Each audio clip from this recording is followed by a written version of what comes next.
અને આ વર્ષે બજેટનું કદ પણ મોટું હોય તેવી સંભાવનાઓ જોવા મળી રહી છે। 7 જેટલા નવા વિધેયક આવે તેવી પણ શક્યતાઓ વ્યક્ત કરવામાં આવી રહી છે। ત્યારે 15 થી લઈને 20 ફેબ્રુઆરી વચ્ચે આ બજેટ સત્ર જે છે એ 1.5 મહિના લાંબુ હોઈ શકે તે પ્રમાણનું આયોજન કરવામાં આવ્યું છે। એ ખાલી જગ્યા ભરતાની સાથે જ વિધાનસભા બજેટ સત્રની તૈયારીઓ જે છે તે શરૂ થઈ તેના સંકેતો પણ મળી જવાના છે।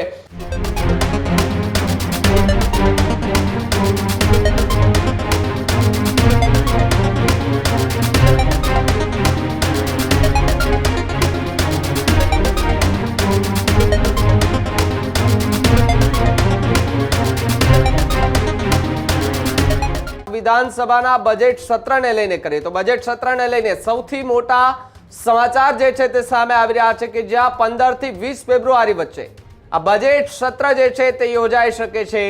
1.5 મહિના લાંબુ હોઈ શકે છે। આ બજેટ સત્ર જે છે તે કદાચ 1.5 મહિના જેટલું લાંબુ હોઈ શકે છે, જેમાં 7 નવા વિધેયક લાવવાની સરકારની તૈયારીઓ જે છે તે જોવા મળી રહી છે। બજેટ સત્ર દરમિયાન ઉપાધ્યક્ષની નિમણૂક કરવામાં આવશે અને આ વર્ષે બજેટનું કદ પણ મોટું હોય તેવી સંભાવનાઓ જોવા મળી રહી છે। વર્ષો પછી બજેટ સત્ર 1.5 મહિના જેટલા સમયગાળાનું મળશે તેવી વાત છે। ત્યારે છેલ્લા ઘણા સમયથી ચર્ચાઓ જે છે તે ચાલી રહી છે અને છેલ્લા ઘણા વર્ષોથી બજેટ સત્ર 1 મહિના આસપાસનું જ મળતું હતું, પરંતુ આ જે બજેટ સત્ર મળવા જઈ રહ્યું છે એ ખૂબ લાંબુ બજેટ સત્ર મળવા જઈ રહ્યું છે અને આમાં વિવિધ બજેટને લઈને જે છે તે ચર્ચાઓ થશે અને સાથે જ આ વર્ષો પછીનું સૌથી મોટું એટલે કે 1.5 મહિના જેટલાનું આ બજેટ જે છે તે હોઈ શકે તેવી પણ વાત અત્યારે સામે આવી રહી છે। ત્યારે 15 થી લઈને 20 ફેબ્રુઆરી વચ્ચે આ બજેટ સત્ર જે છે એ 1.5 મહિના લાંબુ હોઈ શકે તે પ્રમાણનું આયોજન કરવામાં આવ્યું છે અને ઉપાધ્યક્ષની જે નિમણૂક છે તે પણ આ સત્ર દરમિયાન જે છે તે થઈ શકે તેવી પૂરેપૂરી સંભાવનાઓ જોવા મળી રહી છે। ત્યારે વાત કરીએ તો 7 નવા જે છે વિધેયક લાવવાની પણ સરકારની તૈયારી જે છે તે અત્યારે જોવા મળી રહી છે અને બજેટ સત્ર દરમિયાન ઉપાધ્યક્ષની પણ નિમણૂક થાય તેવી પૂરેપૂરી સંભાવના છે। પ્રદીપ મારી સાથે ન્યૂઝરૂમથી જોડાયા છે। પ્રદીપ, જે રીતે બજેટ સત્રને લઈને સૌથી મોટા સમાચાર મળી રહ્યા છે અને તારીખ પણ સામે આવી રહી છે કે જ્યાં એ તારીખ વચ્ચે બજેટ સત્રની શરૂઆત થઈ શકે, પરંતુ આ બજેટ સત્ર આ વખતેનું ખૂબ લાંબુ અને ખૂબ મોટું ચાલી શકે તેવી વાત જોવા મળી રહી છે। બિલકુલ ભાવિક, ગુજરાત સરકારનું બજેટ સત્રને લઈને હવે તૈયારીઓ શરૂ થઈ ચૂકી હોય એ પ્રકારના સમાચાર સૂત્રો તરફથી સામે આવી રહ્યા છે અને સાથે જ 15 ફેબ્રુઆરીથી લઈને 20 ફેબ્રુઆરીની વચ્ચે બજેટ સત્ર ગુજરાત સરકારનું ચાલે તેવી પણ શક્યતાઓ વ્યક્ત કરવામાં આવી રહી છે। આ તમામની વચ્ચે એટલે કે 15 થી લઈને 20 ફેબ્રુઆરીની વચ્ચે બજેટ સત્રની શરૂઆત થાય અને 1.5 મહિના જેટલું બજેટ સત્ર ચાલે।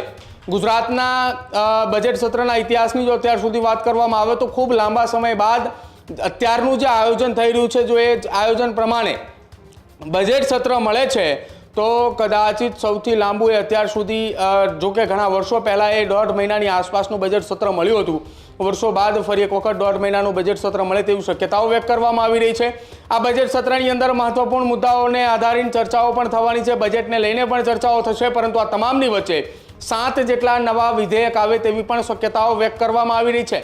7 જેટલા નવા વિધેયક બજેટ સત્ર દરમિયાન પાસ કરવામાં પણ આવે, સાથે જ પસાર થાય અને તમામની વચ્ચે ઉપાધ્યક્ષ, જે વિધાનસભાના ઉપાધ્યક્ષ પદ ઉપર જેઠાભાઈ ભરવાડની નિયુક્તિ હતી, જેમને થોડા દિવસો પહેલા વિધાનસભાના અધ્યક્ષ શંકર ચૌધરીની હાજરીની અંદર સાથે પ્રદેશ પ્રમુખ જગદીશ વિશ્વકર્મા, મુખ્યમંત્રી ભૂપેન્દ્ર પટેલ સહિતના એ તમામ મહાનુભાવોની હાજરીની અંદર જ્યારે તેમને રાજીનામું આપ્યું છે, એ રાજીનામું આપ્યા બાદ એ જગ્યા ખાલી છે। એ પછીની મહત્વપૂર્ણ 2 હોદ્દાઓ વિધાનસભાની અંદરના વાત કરવામાં આવે ત્યાં જ્યાં કૌશિક વેકરિયા અને સાથે દંડક પદની જે જગ્યાઓ ખાલી છે એ જગ્યા પણ ભરવા માટેની તૈયારીઓ જે છે તે પણ શરૂઆત કરવામાં આવશે। લગભગ કદાચિત બજેટ સત્રની પહેલાં જ આ 3 જગ્યાઓ જે ખાલી છે એ ખાલી જગ્યા ભરવામાં આવશે। એ ખાલી જગ્યા ભરતાની સાથે જ વિધાનસભા બજેટ સત્રની તૈયારીઓ જે છે તે શરૂ થઈ તેના સંકેતો પણ મળી જવાના છે અને આ તમામની વચ્ચે બજેટ સત્રની અંદર આ વખતનું બજેટ એ ગત વર્ષ કરતાં પણ વધુ મોટું બજેટ હોય તેવી પૂરેપૂરી શક્યતાઓ એટલા માટે વ્યક્ત કરવામાં આવી રહી છે કે ચાલુ વર્ષે બજેટ સત્ર બાદ એ ગુજરાતની અંદર સ્થાનિક સ્વરાજ્યની ચૂંટણી યોજાય તેવી શક્યતાઓ વ્યક્ત કરવામાં આવી રહી છે। એટલે કે બજેટ સત્ર એ 15 થી 20 ફેબ્રુઆરીની વચ્ચે ચાલુ થશે। 1.5 મહિનાનો જો સમયગાળો સુધી બજેટ સત્ર ચાલે છે તો ત્રીજા મહિનાના અંતની અંદર એટલે કે માર્ચ મહિનાના અંત સુધી ગુજરાતની અંદર બજેટ સત્ર ચાલશે અને ત્યારબાદ ગુજરાતની અંદર સ્થાનિક સ્વરાજ્યની ચૂંટણીઓ આવે તેવી વાત અત્યારે સામે આવી રહી છે। આ ગુજરાત સરકારના હાલના આયોજન મુજબની વાત છે।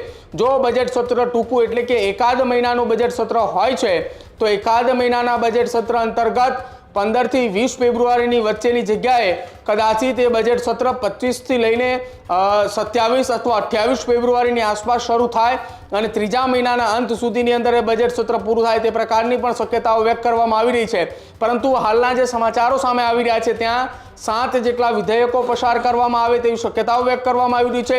બજેટ સત્ર લાંબુ હોય તેવી વાત સામે આવી રહી છે અને સાથે જ સ્થાનિક સ્વરાજ્યની ચૂંટણીને ધ્યાનમાં રાખી અને એ બજેટ એ ગુજરાત સરકાર દ્વારા રજૂ કરવામાં આવે તેવી પૂરેપૂરી શક્યતાઓ વ્યક્ત કરવામાં આવી રહી છે। ભાવિક જી પ્રદીપ, ખૂબ ખૂબ આભાર જોડાવા બદલ અને માહિતી બદલ। તો જે રીતે બજેટ સત્રને લઈને 15 થી 20 ફેબ્રુઆરી વચ્ચે આ બજેટ સત્ર જે છે તે યોજાઈ શકે છે અને 1.5 મહિના લાંબુ આ બજેટ સત્ર હોય તેવી સંભાવનાઓ છે। ત્યારે 7 નવા વાત કરવામાં આવે તો વિધેયકની એ લાવવાની પણ સરકાર તૈયારી જે છે તે દર્શાવી રહી છે। ત્યારે બજેટ સત્ર દરમિયાન ઉપાધ્યક્ષની પણ નિમણૂક કરવામાં આવશે અને આ બજેટનું કદ છે ખૂબ મોટું હોઈ શકે છે અને વર્ષો પછી બજેટ સત્ર જે છે એ 1.5 મહિના જેટલા સમયગાળાનું હોય તેવી સંભાવના છે। ત્યારે છેલ્લા ઘણા વર્ષોથી બજેટ સત્ર આમ તો 1 મહિના આસપાસનું જ મળતું હતું, ત્યારે આ બજેટ સત્ર એ ખૂબ મોટું હોઈ શકે અને ગુજરાત માટે ખૂબ ખાસ જે છે તે બજેટ સત્ર હાલ માનવામાં આવી રહ્યું છે।